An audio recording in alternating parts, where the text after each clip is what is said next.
Let's go. Check it, check it, check it. Welcome to Street Flames crew. Another day. We're gonna go back to some history. We're gonna go back to one of the kings of R&B, SiSQO. He was also part of the group Dru Hill. He won solo, sold platinum plaques. A lot of things happened. A lot of bads.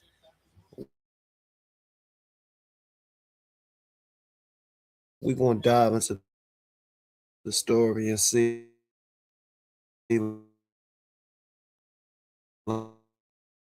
like what really happened with him because I've been we're gonna get into it, man. Make sure y'all like, share, and subscribe when y'all get up in here, man. I'm going.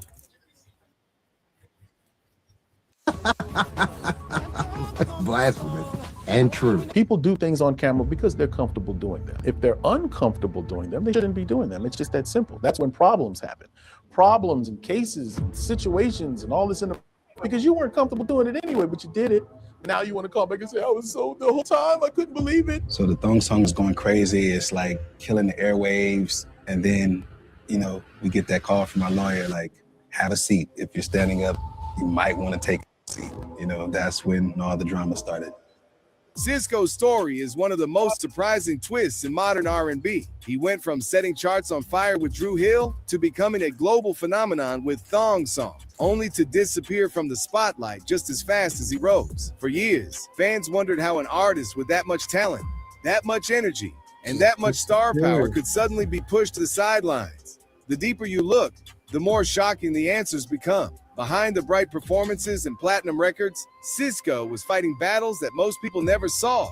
Battles with record label executives who didn't like the way he insisted on using his own Baltimore team. Battles over royalties that drained the success of his biggest hit. Battles against rumors about his personal life that spread faster than his music. Battles with powerful industry figures who, according to him, punished him for refusing to follow certain unspoken rules. And while the public celebrated his voice and style, the industry quietly labeled him as difficult. Suddenly, projects were shelved, invitations stopped coming, collaborations vanished. The same system that once boosted him began to freeze him out. Before anything went wrong, everything was going right. Long before the fame, he was Mark Andrews from Baltimore. A kid with a golden voice, working at the fudgery, singing to customers for tips with a group of friends who called themselves Dru Hill. The group had chemistry, discipline, and a hunger that set them apart. That drive produced the core lineup we now know as SiSQO. This group right here, Dru Hill, they was something special, man. I can't even lie, y'all. Can't lie. Now, if y'all know about Dru Hill, y'all know. Woody, Nokio, and Jazz. The harmonies were tight, the performances sharp, and the desire to break out of Baltimore was stronger than any obstacle around them. Now, like I said, SiSQO is a member of Dru Hill. Dru Hill was signed when they was really young. They did extremely exceptional. They're an awesome group. And everything about what they did in the 90s and the 2000s was crazy amazing. Now, people got to understand that in the 90s, SiSQO wanted to sound like, he wanted to sing like Dru Hill. Woody, put it like this, SiSQO liked Boys to Men, I'm sorry, and Woody liked Jodeci. So Woody said that him and SiSQO exchanged tapes, and SiSQO just fell in love with KC. And from there, they were good too. They formed a group. Like I said, long story short, it's a long story, y'all. But they formed a group, and they were signed young, and they had a bad deal, and the group broke up, and so the group broke up on the Will Smith Wild Wild West video shoot. That's why you see Woody, and then you don't see Woody anymore. Now, Woody came back to the group for the second album, and he brought in a friend that they were cool with. Yeah, right. Yeah. So they brought a friend. He brought a friend that they were cool with growing up, and he was a part of the group too. His name was Scola. So the third album, they had 5 members in the group. See? So after that, they had another album to It come out. seemed like groups Again. always. To me, it always seemed like groups break up. And they had a new member named Teo. Now Teo is an amazing singer. Amazing. I mean, this guy is he's an amazing singer. And they did an album with him. And after Teo left. Then, because Jazz left first. Then Teo left. Then Nokia left. And that made them become a new group. It made them real with Smoke and Black from Player. Cheers to You, if y'all remember Player. Now they did. Shopping is hard. Easy was. Oh man, they was something special, y'all. Something special. The Smoke and Black. Soon enough, Dru Hill landed a deal with Island Black Music. Their rise in the mid-1990s was quick. Songs like Tell Me, In My Bed, and How Deep Is Your Love made them stars. SiSQO became the clear frontman, known for his acrobatic vocals and natural charisma. His voice was powerful and emotional, and he carried the intensity of someone who knew he would not be denied success. While the group climbed the charts, something else began happening behind the scenes. SiSQO's desire for independence was already showing. He wanted control. He wanted to use his own team from Baltimore for production, choreography, and creative development. But labels have their own machinery, and they prefer teams they already trust. This early tension planted seeds for the storms that would come later. By the time SiSQO went solo in 1999 and released Unleash the Dragon, he was unstoppable. Thong Song became a worldwide sensation, a cultural moment bigger than anyone expected. Incomplete proved he was not just a performer but a vocalist with emotional depth. Yet the same moment that gave him global fame also exposed him to the cold business side of the industry in ways that would change the entire course of his career. For the song, SiSQO was more so the bridge and the ad-libs.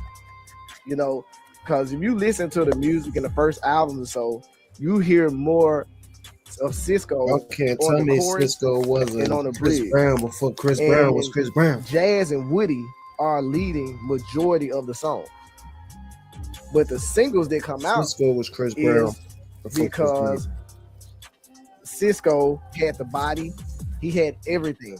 Like people don't understand. Like when they did their first, Woody was telling me when they did Tell Me, the video for Tell Me, that was the first video they did. And he was telling me that SiSQO didn't want to do that. He didn't want to sing it. He didn't want to do their certain songs. He didn't want to sing certain songs he didn't want to do. So what happened is SiSQO basically rebelled on what they wanted because it's certain stuff that he didn't like. You gotta think about it. They're 16, 17 years old. That's what the world wanted. So SiSQO went and dyed his hair a fruit cup to make them mad. Sis. And it ended up helping. It ended up making him bigger than ever. Like he did that out of being rebellious.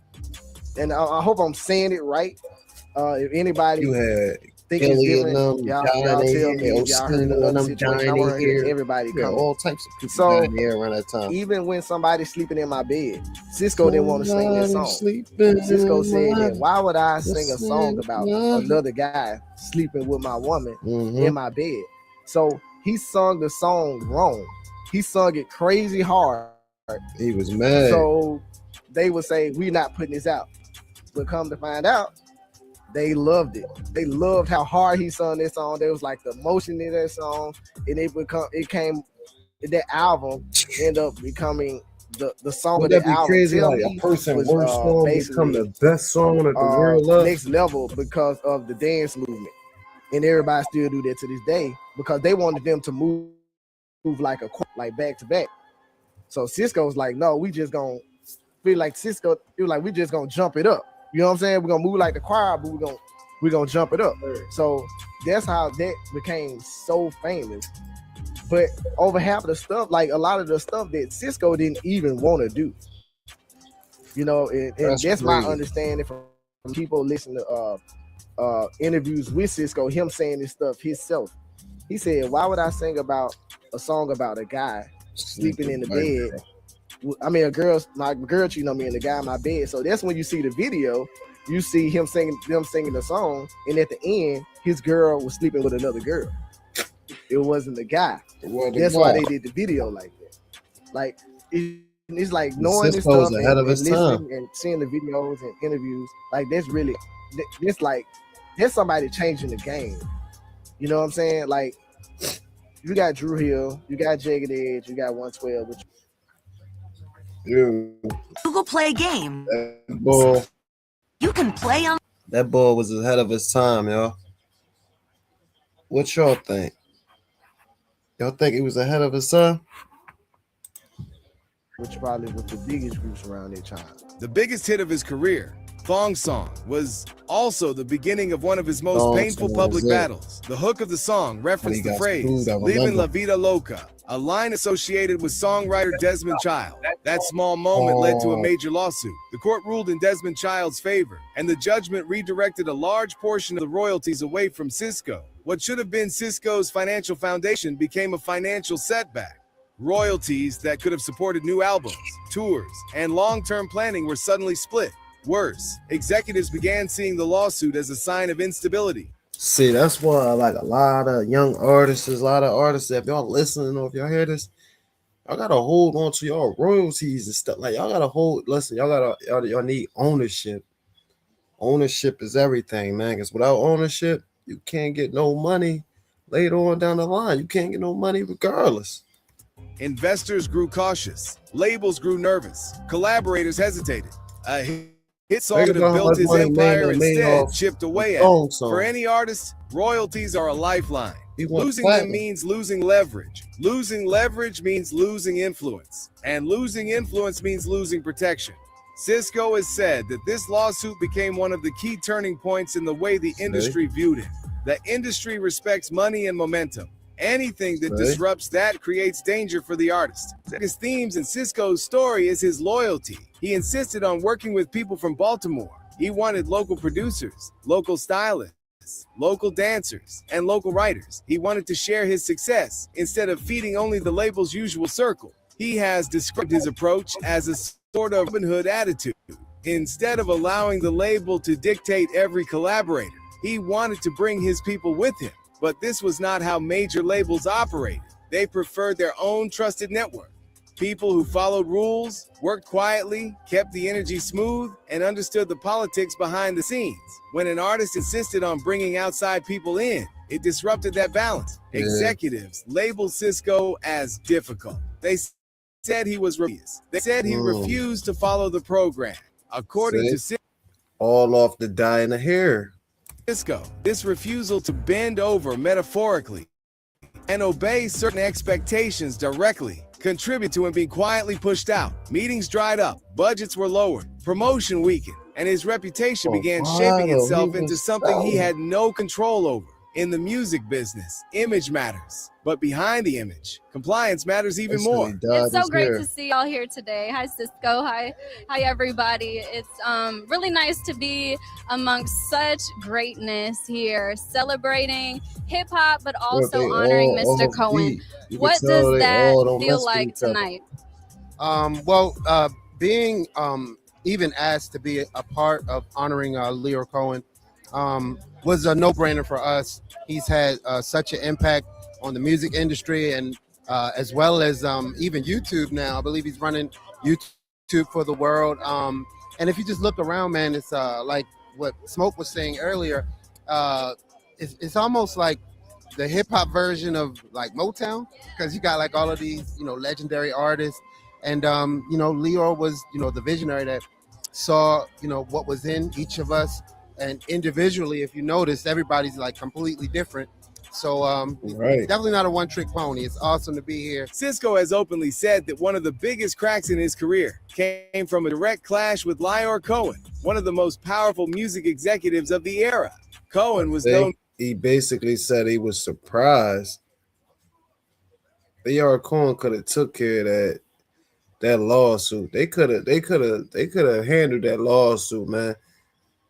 They was probably just mad SiSQO ain't go along with what they wanted him to go along with, as far as in how a lot of people was playing around with Diddy. For being sharp, strategic, and unapologetically focused on profits. Many artists have described him as someone you do not cross. SiSQO claimed he cursed Cohen out.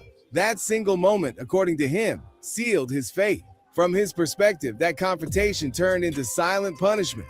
Opportunities disappeared. Calls stopped being returned. He felt erased. Several artists through the years have spoken about the industry's ability to quietly blacklist someone without ever announcing it. According to SiSQO, this was exactly what happened. His independence, his pushback, and his refusal to follow the rules made him a target. And in an industry where power moves behind closed doors, it only takes one executive to turn a golden boy into a ghost. What inspired you to do the platinum do, especially being a male? To be funny, I mean, not to be funny. It wasn't funny. When I chose to dye my hair blonde is because I got my heart broken. And when I was dating a 10th grader when I was a 9th grader, and she broke my heart, and I didn't want to, like, I wanted to just kind of be somebody else. So he little like I Tory saw Lanez. Big Papa video, and I saw Diddy baby mother. Yeah, Misa Hill and Prim. Misa, right? Misa Hill Yeah, and Prim. she actually styled us in the Big Bad Mama video with Foxy Brown. And wow. Yeah, that's kind of ironic. It kind of went full circle. Wow. And her hair she was actually like, she did like the kind of platinum blonde thing, and I was just like, that. Done. Wow. And it's funny because it's like now, like Chris Brown does his hair blonde, and some like younger people like Chris think Brown like, before he was Chris the first Brown one was to do Chris But it was Brown. you.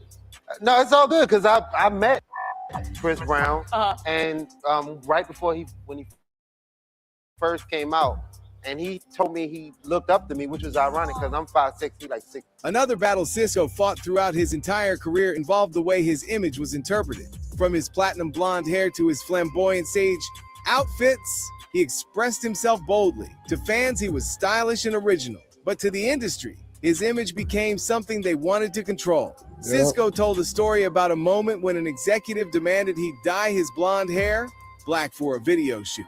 They wanted him to fit a safe, predictable R&B image. He obeyed at first, then secretly dyed his hair blonde again halfway through the shoot. He refused to let anyone strip away the visual identity that made him stand out. That rebellion added fuel to long-running rumors about his sexuality. For years, tabloids and TV hosts speculated. Some tied the rumors to his outfits. Others used clips from reality shows.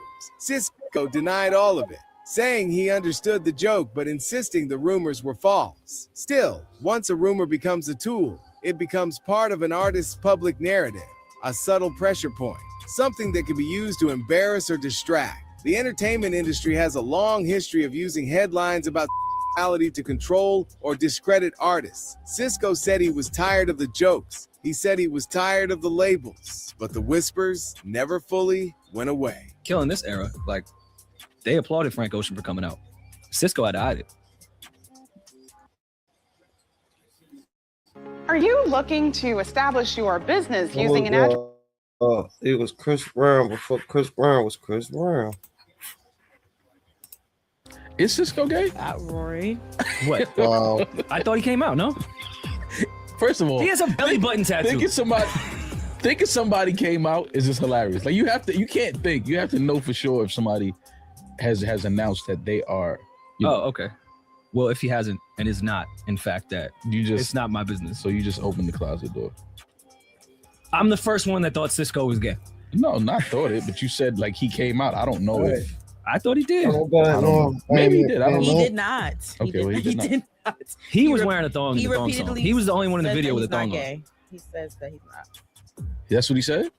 But he's from that old school era where you have to like deny it. SiSQO's career did not just suffer from label politics. Personal controversies also made headlines. A public child support dispute, a lawsuit from a former collaborator, a legal case involving a woman who said she met him on tour, an arrest involving an argument with a neighbor, rumors of fights backstage, stories of diva behavior. Some incidents were exaggerated, some were misunderstood, some were part of the normal chaos that surrounds celebrity life.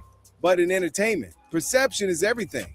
Once the public begins to see someone as unpredictable or high drama, the industry sees them as high risk. Every scandal took a small piece of his clean image, and every piece that fell away made it easier for executives to justify stepping back from him. When people think about fighting, they don't think about SiSQO and whatnot. So you could have lost, and then people were like, what he's doing hitting SiSQO? So he's saying like, what was that? What is it called? Skirmish. A scuffle. A scuffle, I guess. What was the problem? Skirmish. What did he say to you? I was talking to Wingo. Wingo and I was hanging out because he knows a friend of mine from my female group. I went to my room. My room was locked. He was like, "Yo, you could use our bathroom." And I had already used their room earlier because the steps was right here and their room was right here. Our room was further down at the end of the hall. So we went in there and Kyle was in there. Was like, "Oh, you ain't gonna bring up that Breakfast Club stuff again?" I'm like, "Dude, ain't nobody think about that." Because after whatever he said on the Breakfast Club, he had actually I came up and apologized. What did he say on the Breakfast Club? Somebody told me to shut up or something. I don't know. That never happened. So, he was like, "Man, no beef." SiSQO basically I went to the saying, bathroom. When I came back out, you should have in his bathroom and left the door open. Real weird. That's what I'm trying to say. And I can't remember what he said actually, but when you look at it, it looked like he was blocking the door. So I don't know. Like I said, I was off work, so we all was partying, and I don't know what he said. He might have said something that made me feel a certain way or whatever. And man, we just got to tussling. That's something. I mean, you from the inner city, dude. You tell a couple lies Friday. I wonder what he said to him to make you feel some type of way. Did he say something about his sexuality allegedly or what? And somebody say something left, y'all end up scuffling after the fight. You end up being better friends than you was when it started. And we literally spoke right after that. Really? So, what'd you say? Hey, I ain't gonna say nothing if you ain't gonna say nothing. No. It was more like I said, at the end of the skirmish, I think we walked away with more respect for each other than we had before. And that's just what happened in the city. I'm from Baltimore, so it's like you used to shooting it. Fighting. I don't have that gunshot no more. But I was beat that.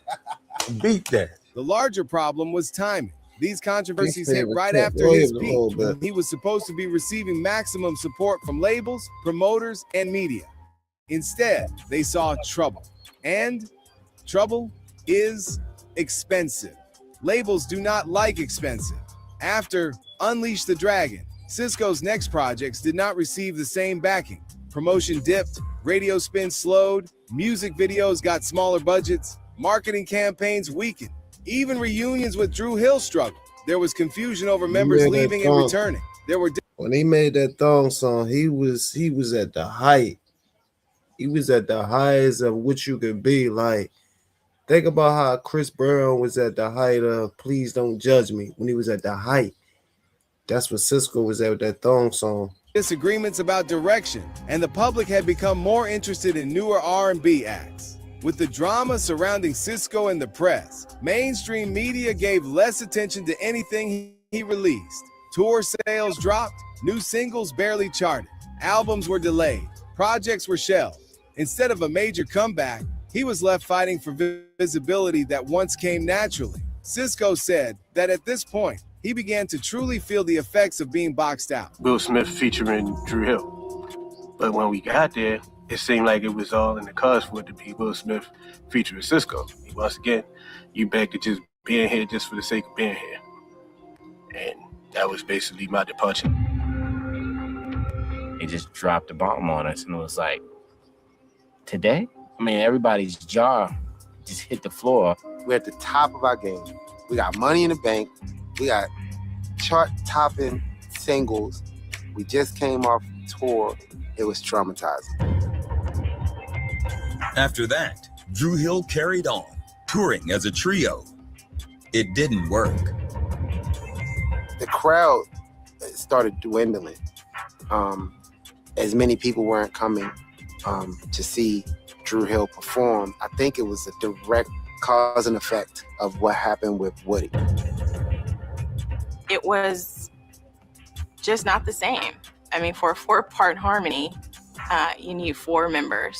So after that, I came to the label and I was like, we're trying to jam this new version of Dru Hill down their throat, and we got this kind of open window. They wasn't trying to hear that, so they kept trying to restructure that group, and it wasn't working. Kept trying to restructure that group, and it wasn't working. Want to do a solo album. One of the most controversial topics connected to SiSQO involves the idea of hidden industry systems that pressure artists behind the scenes. These claims have been spoken about by many artists across different eras. Some talk about situations where powerful people expect loyalty in uncomfortable ways. Others talk about invitations to private gatherings that are said to be used for influence or leverage. SiSQO never provided detailed stories, but he did speak in coded language about refusing to sell his soul. He implied he was punished for not going along with certain expectations. The commentary around his statements describes an environment where artists might be invited into compromising situations, and refusing could result in losing opportunities or being pushed out. While none of these claims can be confirmed, they match a broader pattern many artists have mentioned for decades. Whether true or not, this theme has shaped the public understanding of his downfall. So I have to put SiSQO in the realm of that, because SiSQO did something that was different with his first album that hadn't been done in a long time. Like, it's been done before, but it hadn't been done in a long time. And I'm going to get to it right now. Singing and rapping. That's pretty much what everybody do right now. Hip hop, R&B, everybody. Now, the first time I heard singing and rapping, I forget the lady's name, and I hate I forget her name because she deserved her respect. She was doing it in the 80s, the white lady. I forget her name, but she was well known in the black community as far as R&B pop. Why, I can't remember her name. But she was one of the first people I heard singing and rapping outside of gospel music in the quartet era of the early 1900s. Because when you had quartet music and gospel, they was like this. You know what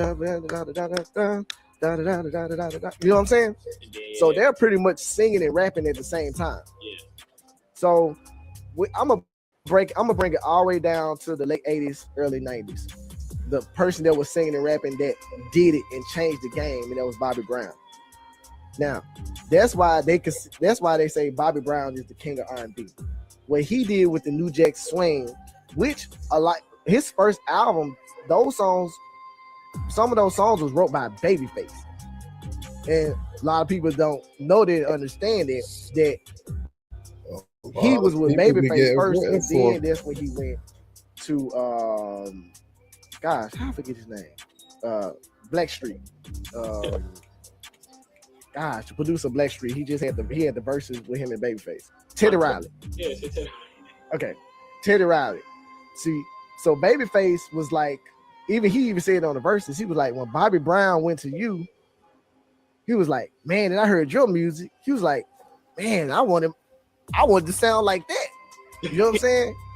When you brought your music in. So you got Bobby Brown, to me, quite possibly the king of R&B, because he changed the R&B sound from being a group type thing, like New Edition, like Temptations, like, you know what I'm saying? Smokey Robinson, solo artist, Sam Cooke, solo artist. Well, we had this group, he had this gospel group though, but they doing solo music, but it's just straight love. Like, he brought the hip hop. By the late 2000s and early 2010s, SiSQO's mainstream presence had almost completely faded. He was still releasing music, still touring, still performing.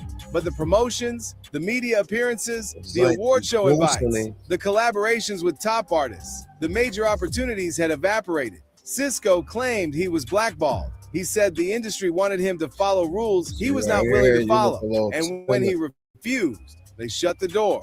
From the outside, the pattern looks consistent. Lawsuits, reputation issues, conflicts with powerful executives, refusal to obey image demands, personal scandals, quality rumors, label disputes, financial loss. All of these combined form the perfect storm that can end an artist's mainstream career. And in SiSQO's case, that storm hit hard. Despite everything, SiSQO kept going. He continued performing with Dru Hill. He appeared on reality TV shows like Celebrity Big Brother and Celebrity Wife Swap. He got married to his longtime partner Elizabeth in 2018. He joked about performing Thong Song at his own wedding. He started business. If we're gonna follow a film like they be going through a lot.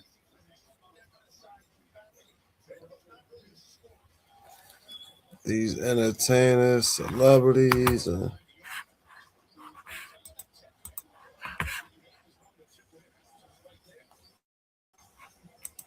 they be going through a lot.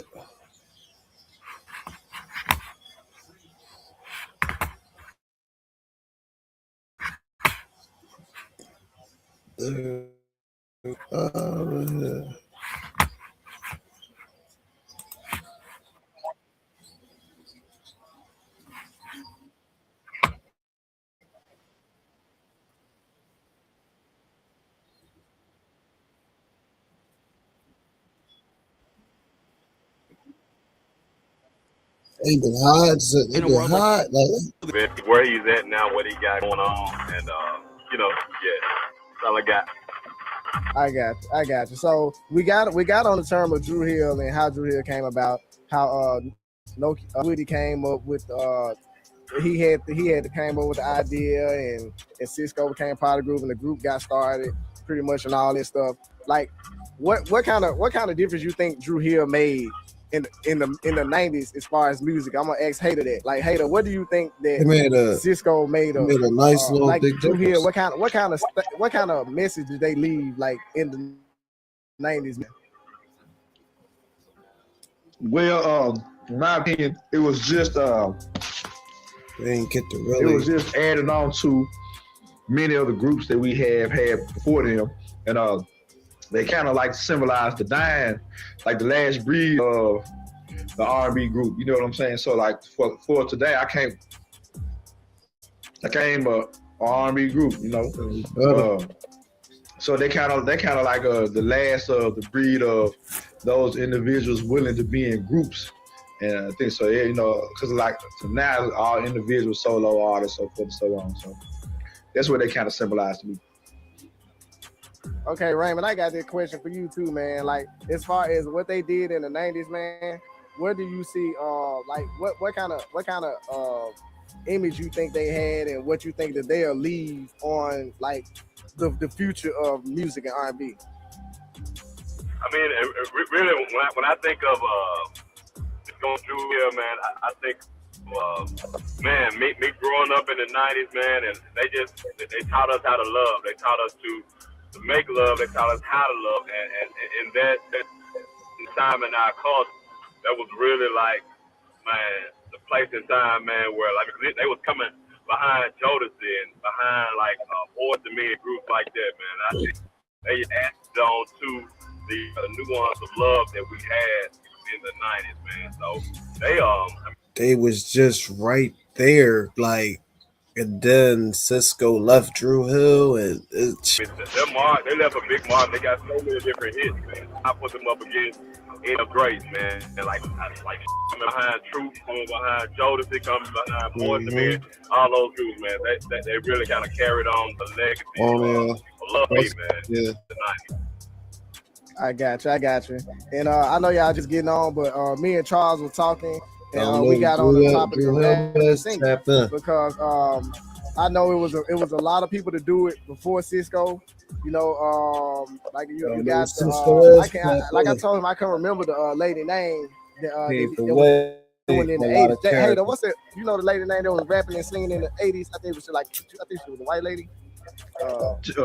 Tina Marie did it, and Tina Marie did I think it, sure.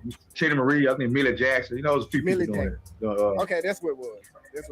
Millie Jackson. Okay. Also, Now, if you don't mind, let me add something, right? okay.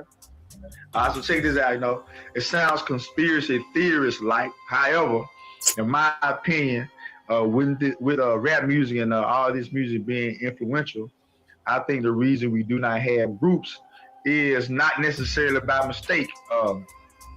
I like to think that the people who put the money behind people we see on TV and on the radio, they push individualism, and they push all these solo people. Rather individual than because a lot of the solo people, you know, they a lot go of like me, groups break up. and I think that they would like our people to be about the mentality of me, because if we were all self-absorbed in our own selves and not about love and family, we are divided. When you are divided, you can be even more. You can be conquered even more than we already are. I'm done with that. He may not have the mainstream backing he once had, but he has something many artists never achieved: longevity, a loyal fan base, a legacy rooted in late 1990s and early 2000s R&B history, and a catalog that still lights up dance floors more than 20 years later. His story is painful, but also inspiring. It is a reminder that fame is fragile, that power in the industry can shift instantly, and that even the brightest stars can be dimmed when they refuse to obey silent rules. But it is also a reminder that artists do not always disappear because they lose talent. Sometimes they disappear because they refuse to bend. SiSQO's journey is a cautionary tale about creativity, control, rebellion, image, and the invisible forces that shape music careers. It is a story about a young man who electrified the world, then paid a heavy price for insisting on doing things his own way. It is a story about talent battling power and losing.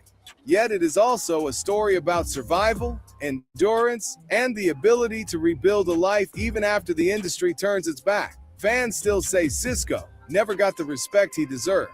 Many say he influenced an entire generation of performers. Others believe he could have been one of the biggest R&B stars of all time if the business side had supported him instead of opposing him. Whatever the truth is, one thing remains clear: SiSQO's career will always be remembered not just for the rise, but for the battle behind the scenes. Do you think SiSQO was truly blacklisted, or was his downfall a mix of bad timing, personal choices, and industry politics? Let us know what you think in the comments below. If you like this video, It probably could have been.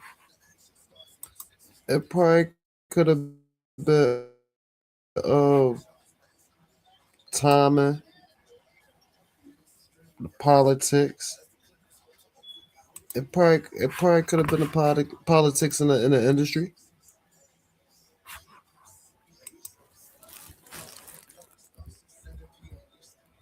It probably, yeah. Now that I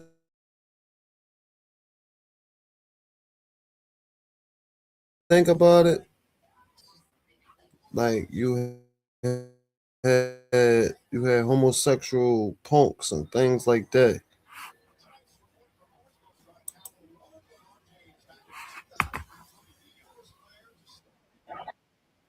This content is covered under the Fair Use Act. And everything goes, and original content goes to the original creator. But listen, we want to know where SiSQO go. Where you go, bro?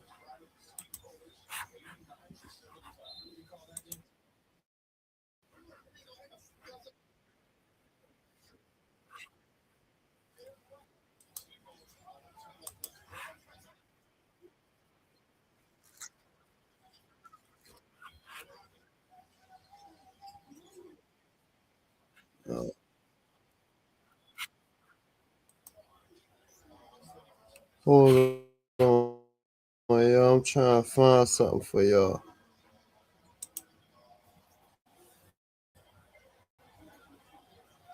So we trying to find out what really happened to SiSQO. Like, where did Cat Daddy go?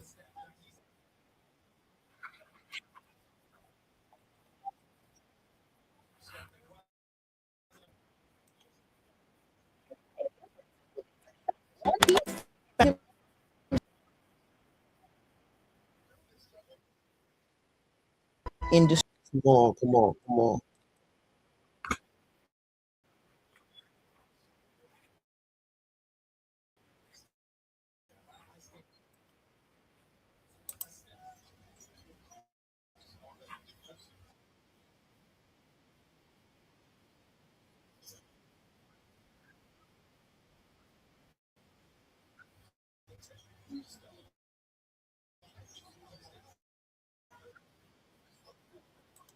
About him being gay began circulating, followed by accusations of him being a deadbeat dad. Before long, once proclaimed blackballed, serving as yet another reminder of how shady the music industry can be, especially when artists refuse to comply. This content belongs to Limitless. Make sure y'all subscribe. I'm just reacting and I'm just going over, commentary.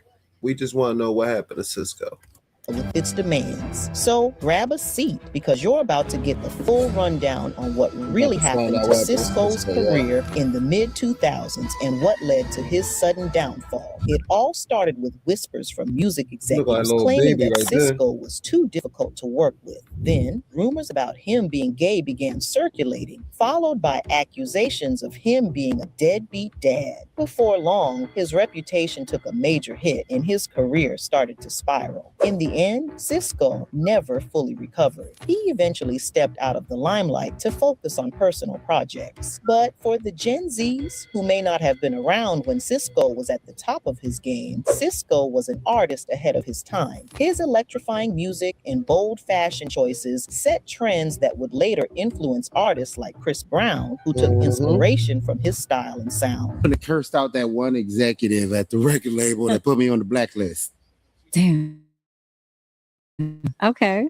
It was Leor. There you go. You happy now? Something funny about Leor? He blacklists a lot of people. Right. I was the first one. I was black and I think I started it. So funny.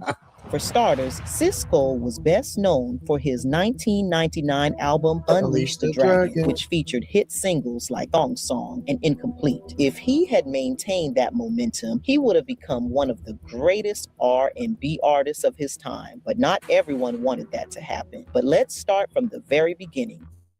Born Mark Althaven Andrews in November 1978 in Baltimore, Maryland, SiSQO was raised in a traditional Black family. His parents, Alonzo and Carolyn Andrews, had two children, SiSQO and his older sister, Donisha Althaven. His father, an electrician, hoped SiSQO would follow in his footsteps and enrolled him in a vocational high school. However, fate had other plans. It was there that he met Larry Anthony, James Woody Green, and Tamir Nokia Ruffin, who would later become his bandmates. His friends nicknamed him SiSQO because of his curly hair, which made him look like a Latino. This nickname would stick with him throughout his career and beyond. At the age of 14, SiSQO and his three friends decided to form a band called Dru Hill, named after Dru Hill Park in their hometown of Baltimore. SiSQO became the lead performer, and the group began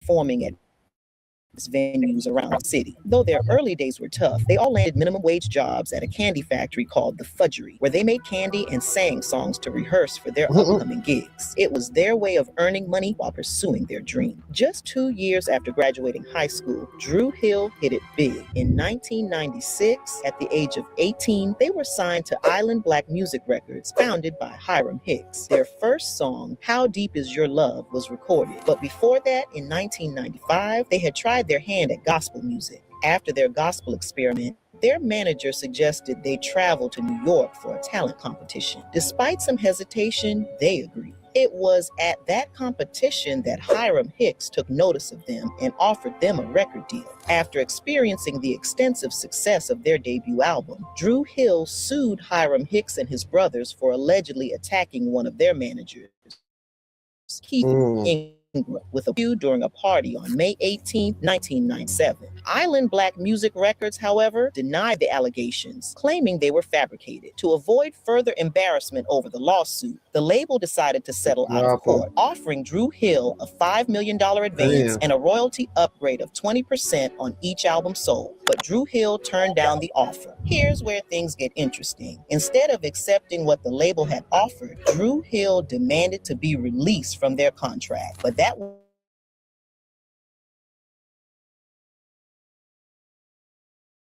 about a year after Island Black Music reached a settlement, and the band ultimately decided to stay with the label. However, they never disclosed the details of their final agreement to the press. However, James he basically got you back. Woody Green, a member of Dru Hill, left the band in 1999 to pursue a solo career as a gospel artist. The rest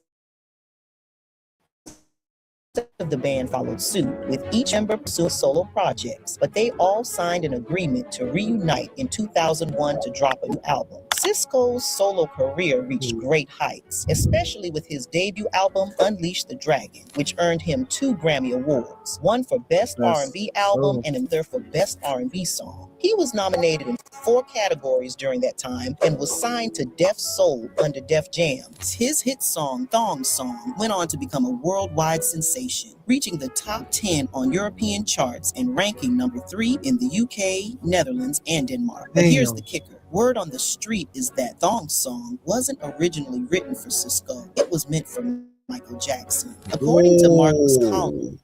Whoa. It was written for Mike J? What? What? And Tim Kelly, here's what Collins had to say about it. At the time, me and Tim, we basically were in a creative space thinking about Michael Jackson a lot. We knew we eventually wanted to get on Mike's album, so we were doing a lot of ideas that were out of the box from the normal things people had heard us do. So that was creatively this new sound we were trying to forge before we were even in touch with SiSQO. I know he's adding a kick in too. It just sounded very urgent. You knew that it was a game changer. But again, we're thinking Michael Jackson. At the time, we wasn't thinking SiSQO. In other words, fate had big plans for SiSQO. His talent found the perfect opportunity at the right time. And here's what SiSQO had to say about the song. It was for Build website you love. That's crazy. The Thong Song was for Michael Jackson. I wanted people to be happy when they heard Thong Song. I made the song extremely simple, but there's a lot of complex things going on in the music. For instance, I had some people who worked on Star Wars. I studied a lot of different classical songs before we wrote the entire string session. The reason I wrote it was because initially the song had a Beatles sample from Eleanor Rigby. I had pretty much the whole song written, but while SiSQO was celebrating his success, a major lawsuit was being filed against him by Ricky Martin over the song Thong Song. According to Martin's lawyer, he claimed a huge amount of money over the single, alleging that SiSQO had stolen the interpretation of "Because You're Living La Vida Loca" from his own song. Now, that was really wild. I mean, can you imagine someone suing you over 4 words in a song? It was definitely crazy. But if it was given to Michael Jackson, it'd have been crazy, but SiSQO had to pay up, which resulted in a significant loss at the time. And here's where things get crazy. It seems that as soon as SiSQO started experiencing some fame in the industry, trouble began to follow. SiSQO became so famous that many people thought he was going to be the next Michael Jackson. But one thing about SiSQO is that he was too loyal to his community, sometimes to a fault. Soon, Music executives like Lyor Cohen began to find issues with him, and in an interview, SiSQO addressed this issue, saying, "Once you get to that level of success, you have to play the game. That's what I did not understand," SiSQO says. "I thought that once you had success, your job was the Robin Hood situation. You know, I'm from Baltimore. Nobody has anything. When somebody had talent, I was hiring my uncle, my cousin, you know, getting people I knew to run the studio." SiSQO's Robin Hood approach, however, didn't sit well with studio executives. "Me and the label just started bumping heads because I was hard to work with," SiSQO says. "Instead of putting your person behind the console, I'd put my person behind the That's console. crazy. Instead of getting their rapper to rap on it, I'd get my cousin to rap on it. I guess from all of this, it's safe to say that caring for his people was part of what got SiSQO pushed out of the industry. The simple truth is that SiSQO wasn't playing by their rules in the industry, and it pissed them off, so they kicked him out. But moving on, SiSQO constantly pushed the boundaries of what was considered acceptable in the industry, and his record executives weren't here for it. For example, SiSQO had always been known for his signature platinum blonde colored hair, but when it came time to film the music video for Tell Me, the label asked him to dye his hair back to black. SiSQO refused, claiming that his hair was part of his identity. After much back and forth about the hair, he Yes, it reluctantly was. agreed. But here's the scoop. During the shoot for the music video, SiSQO snuck away and dyed his hair back to platinum blonde.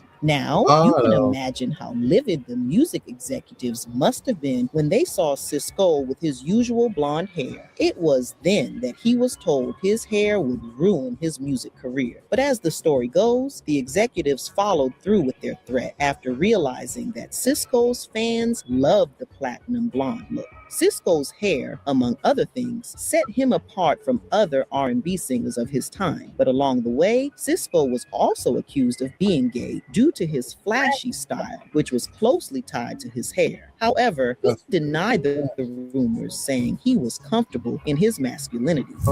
Yeah, well, the gay rumors is But they've been saying it for a while, like based off his mannerism and etc. But if he's not, more power to him, man. Salute. once again unwarranted. When I guess it was because my hair's blonde. Oh, that's right. Everybody dyeing their hair blonde right now. Everybody's rocking leather right now. Everybody's doing everything I did back in the day. Are they gay too? All right. I guess the silence has it. Nobody asked nobody else what they gay, but I'm gay. I'm just a trailblazer, dude. I'm at the top of the list. I take risks because I'm not insecure about myself or my manhood, so I can do, whatever I feel like I, want to do to express myself as an artist, and it kind of, one of those things that I was able to do first, so that young artists now can express themselves without having fear of being called.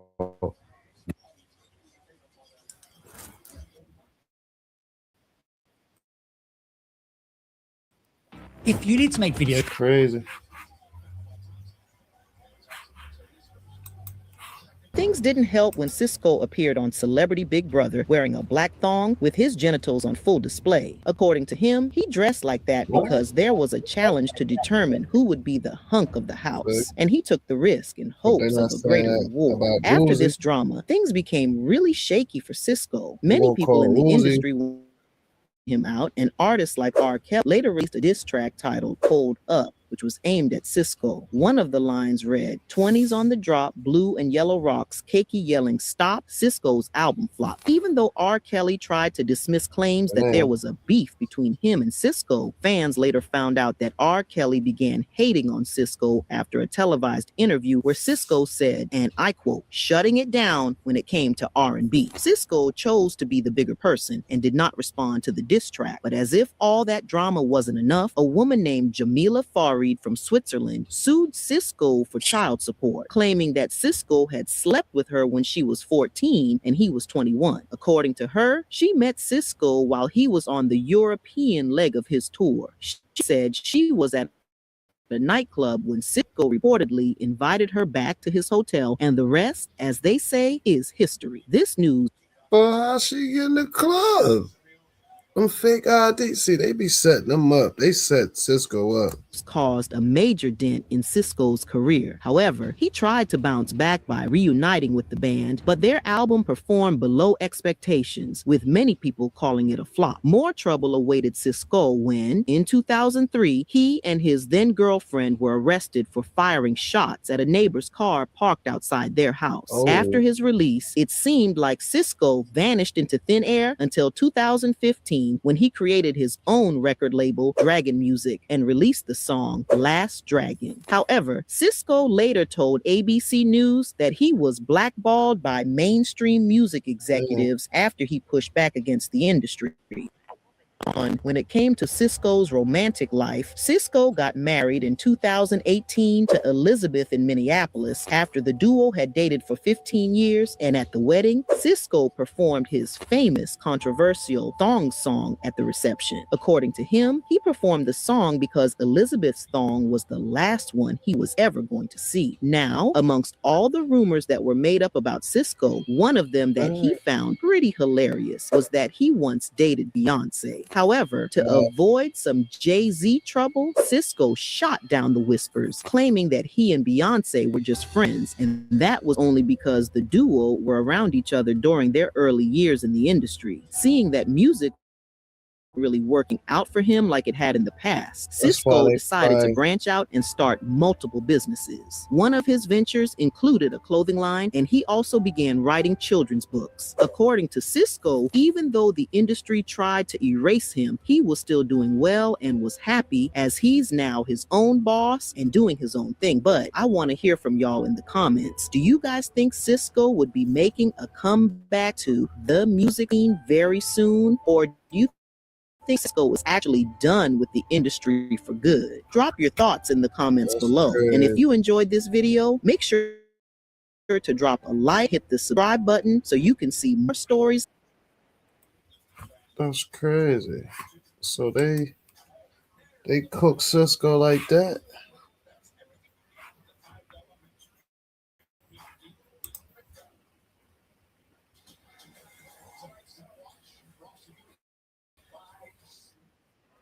I'm betting GM can see if there's so many jackpots, they never know when one will go.